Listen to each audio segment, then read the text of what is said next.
इसमें साक्ष्य का मुख्य अधिकार आधार ऐतिहासिक दस्तावेज, इतिहासकारों की पुस्तकें, जौनपुर गजेटियर में उसका उल्लेख, अटाला देवी मंदिर में मौजूद धार्मिक पवित्र चिन्ह, उसका स्ट्रक्चर, जनश्रुतियाँ, धार्मिक पुराण, सभी चीज़ों में अटाला देवी मंदिर का उल्लेख जौनपुर के है। उसी के आधार पर और अपनी आस्था और विश्वास के आधार पर यह मुकदमा मुनसफ शहर की अदालत में दाखिल किया गया है। तो ये मुकदमा कब दाखिल हुआ? ये मुकदमा 2023 में स्वराज वाहिनी एसोसिएशन द्वारा दाखिल किया गया है।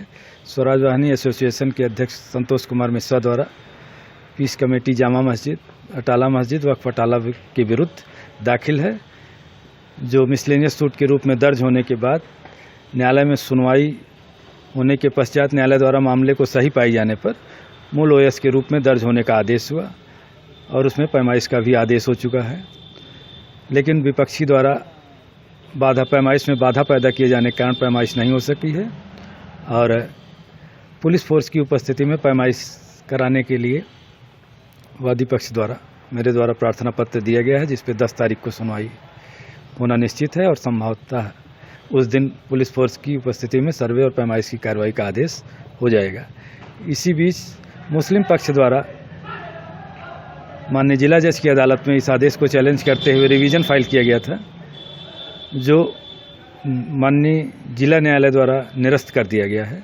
उस आदेश के विरुद्ध मुस्लिम पक्ष द्वारा माननीय उच्च न्यायालय में याचिका दाखिल की गई है, जिसमें कल दिनांक 9 तारीख को सुनवाई होना निश्चित है और उसमें हमारा पक्ष उपस्थित है। जौनपुर इतिहास से जुड़ी कोई भी पुस्तक, त्रिपुरारी भास्कर की पुस्तक, कई लेखकों की पुस्तक ऐसी है जहां आप अध्ययन करेंगे तो यहाँ के गजेटियर से लेके जौनपुर के इतिहास के सारी व्यवस्थाओं में आपको माता अटाला का ही उल्लेख मिलेगा।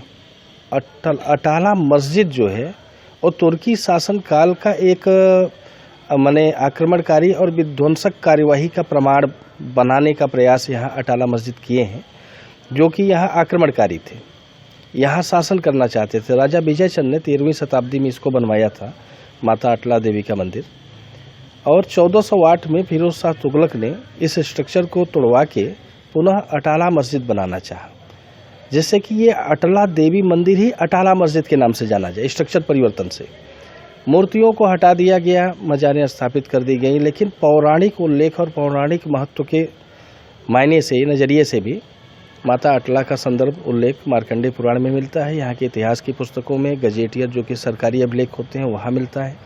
ये सारी चीज़ें आपको मिलेंगी। अच्छा, क्या मुस्लिम पक्ष से साक्ष्य मिटाने का भी प्रयास किया गया है? निश्चित रूप से मुस्लिम पक्ष ने जैसे ही ये मामला कोर्ट में एडमिट हुआ, एडमिट होने के बाद उन लोगों को लगा कि शायद मेरी जो नीति है, मेरी जो आक्रमणकारी नीति है, मेरी जो हड़प नीति है या कन्वर्जन नीति है, उसका खुलासा हो जाएगा। इस डर से उन्होंने कुछ प्रतीक चिन्हों को पर्दे से ढक के मिटाने का प्रयास किया, लेकिन चीज़ों को समय रहते कोर्ट ने संज्ञान में ले लिया, जिससे अभी चीज़ें मौजूद हैं जो कि सर्वे में आएंगी। तो आप लोग गए थे हाई कोर्ट, कब इसकी सुनवाई? हमने डिबेट में सुना कि कोई कह रहा था नगर पालिका में प्रमाण नहीं है, अब लेखी प्रमाण नहीं है, तो उनसे ये पूछा जाना चाहिए कि क्या 1308 में नगर पालिका था जब राजा विजयचंद थे, या 1408 में उस समय स्ट्रक्चर मौजूद था? नहीं था। तो इन्होंने सब कुछ अपने मनगढ़ंत तरीके से, सुनियोजित तरीके से सारे अभिलेखों के साथ छेड़छाड़ करके प्रमाण इकट्ठा किए हैं। इनके अभिलेख में अगर कोई प्रमाण इनको बहुत विश्वसनीयता के साथ समझ में आता है कि मैं सिद्ध कर पाऊंगा, तो सर्वे होने दे, चीज़ें सामने आ जाएंगी। तो दूसरी चीज़ ये है कि ओवैसी ने कल एक ट्वीट किया था कि भारत के लोगों को ऐसे झगड़ों में उलझाया जा रहा है, धकेला जा रहा है, जहाँ इतिहास में उनका कोई अस्तित्व ही नहीं था, और वाहिनी परिषद या हिंदू युवा ये सब जो है सरकार की वो है, तो इस पर कुछ कहना चाहेंगे आप? निश्चित रूप से जहाँ तक हम देखते हैं, हम देखते आए हैं, सुनते भी आए हैं, ओवैसी को जानते भी हैं, उनके नेचर और उनके प्रतिक्रियाओं के नाते ओवैसी को हिंदुस्तान से मतलब ही नहीं है। ओवैसी को हिंदुस्तान के किसी संविधान के कानून से कोई मतलब ही नहीं है। ओवैसी को अगर कानून या संविधान या हिंदुस्तान के किसी संवैधानिक व्यवस्था से मतलब होता तो वैसे ऐसे कमेंट गैर जिम्मेदाराना कमेंट नहीं करते, क्योंकि ये प्रक्रिया अदालत में चल रही है, किसी राजनैतिक अदालत नहीं है। राजनैतिक अदालतें होती ही नहीं। अदालत जो है हिंदुस्तान के संविधान का एक आईना है जो उस प्रक्रिया को निर्धारित करती है सही क्या है गलत क्या है। हम लोग अदालत में गए हैं तो ओवैसी को इस कमेंट का कोई आधार बनता नहीं, और ओवैसी किसी एक जाति के लिए एक जाति को उकसाने का काम करते हैं। ओवैसी धर्म विशेष के लिए काम करते हैं, हिंदुस्तान का उनसे कोई मतलब नहीं। हिंदुस्तान में बहुत बड़े बड़े स्ट्रेटजी सनातनियों के साथ हुए हैं, क्या ओवैसी उस पर कभी कमेंट किए? अगर ओवैसी को हिंदुस्तान से या भारत शब्द से कभी कोई मतलब होता या देश से कोई मतलब होता